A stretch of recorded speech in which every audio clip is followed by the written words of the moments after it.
Every trader knows how to enter a trade, but almost no one knows how to hold one. We cut winners early. We fear every pullback. We sabotage profits because unrealized gains feel too fragile to trust.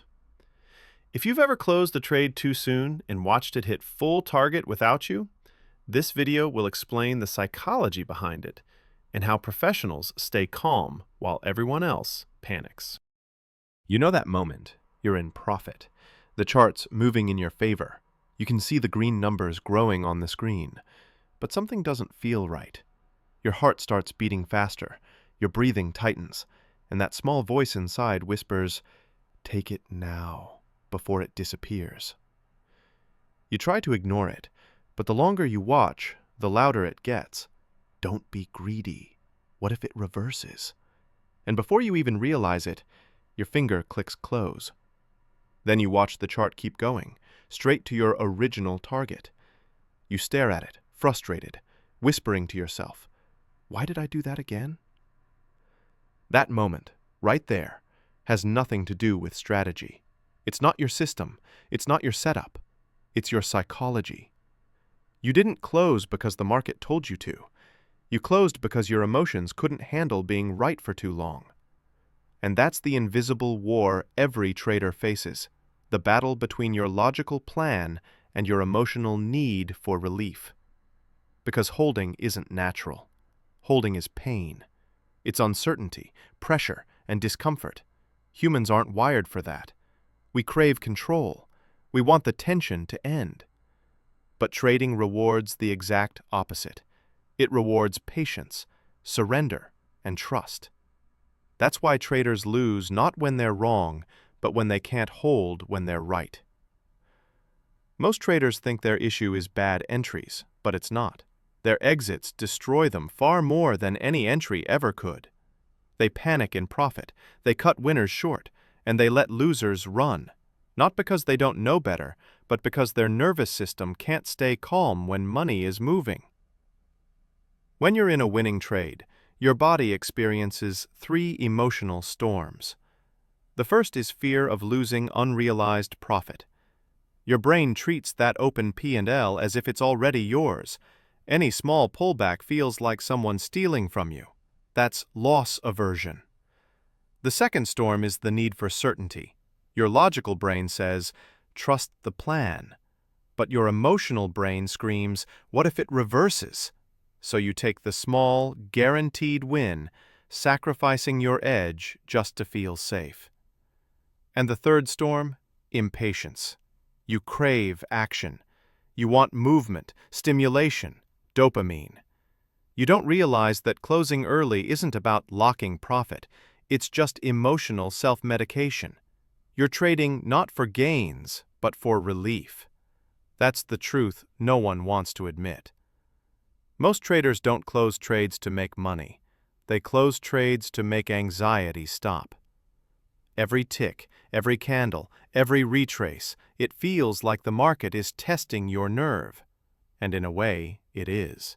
The moment you're in profit, you enter a psychological tug-of-war between the desire for more and the fear of losing what you have. That's why so many traders hold losers longer than winners. Because when you're losing, the pain is real.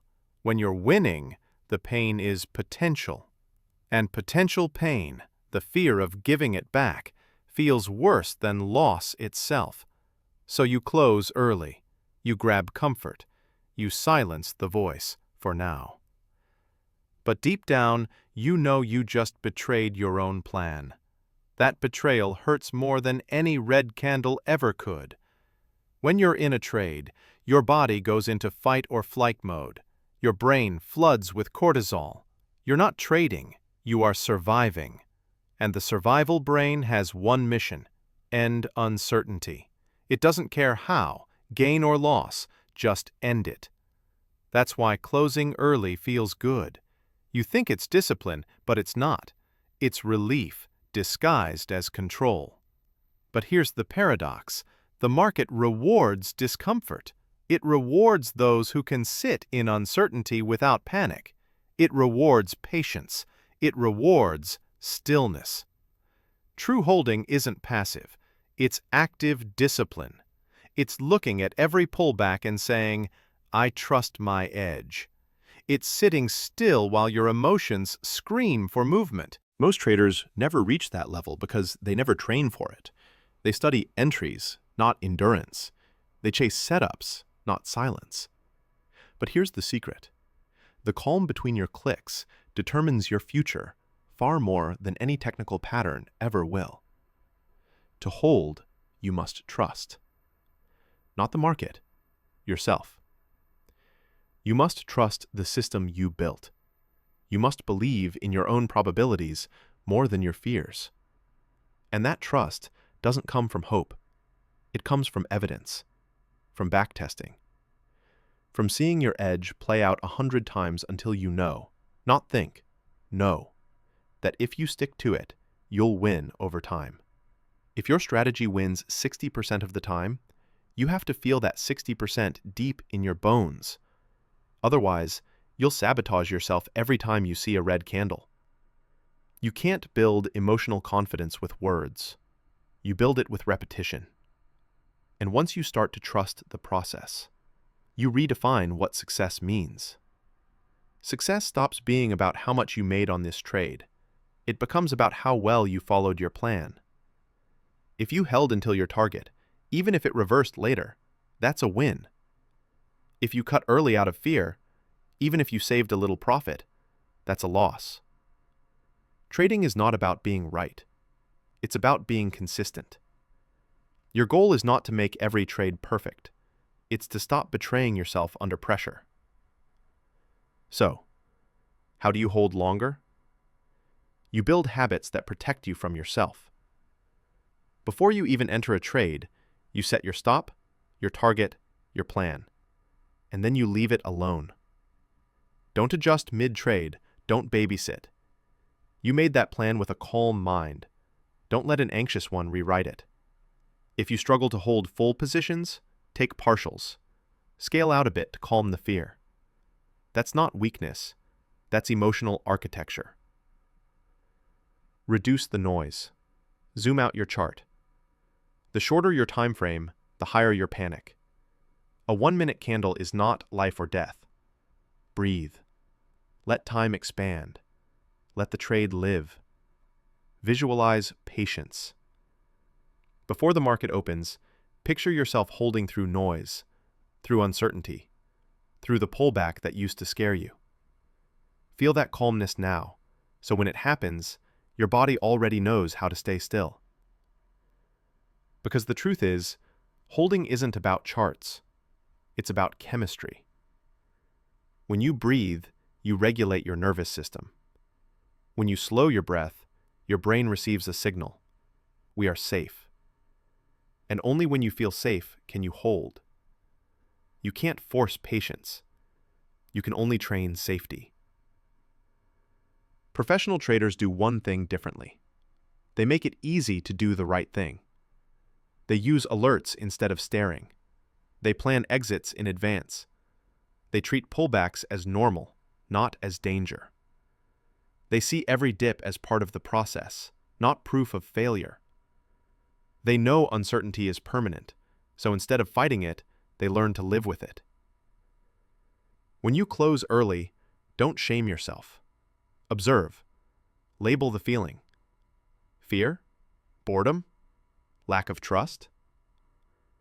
When you name the emotion, you separate from it. Awareness dissolves control. Over time, you stop reacting and you start responding. That's the shift. From fear to flow. When your beliefs, your system, and your emotions align, patience stops being effort. It becomes instinct. You stop forcing discipline. You start embodying it. The goal isn't to hold longer. It's to feel so calm that holding no longer hurts. Once you reach that place, everything changes. You stop chasing profits. You stop trying to control outcomes. You start letting success unfold naturally. And that's when trading becomes art. Jesse Livermore once said, "It was never my thinking that made the big money for me. It was always my sitting. He wasn't being poetic. He was describing psychological mastery. Paul Tudor Jones said, "Don't focus on making money. Focus on protecting what you have." Because when you accept the worst-case scenario, there's nothing left to fear, and patience becomes natural. The best traders aren't faster or smarter. They just know how to wait. They understand that most profits don't come from more trades. They come from letting the right ones fully unfold. So, the next time you feel the urge to close early, remember this. You're not fighting the market. You're fighting your biology. And that's a war you can win only through awareness and repetition. When you master the art of holding, you stop chasing opportunity and start allowing it. You realize the market isn't testing your analysis. It's testing your emotional stability. The hardest part of trading isn't finding entries. It's surviving the silence between them. But when you learn to love that silence, when you can sit in it calmly, without fear, without rush, that's when you cross the line between trader and professional. Because real power in trading isn't in clicking faster. It's in being still longer. Hold your trades. Hold your discipline. Hold your mind steady when everything else moves. Once you master the psychology of holding, your profits, your patience, and your entire relationship with the market will never look the same again.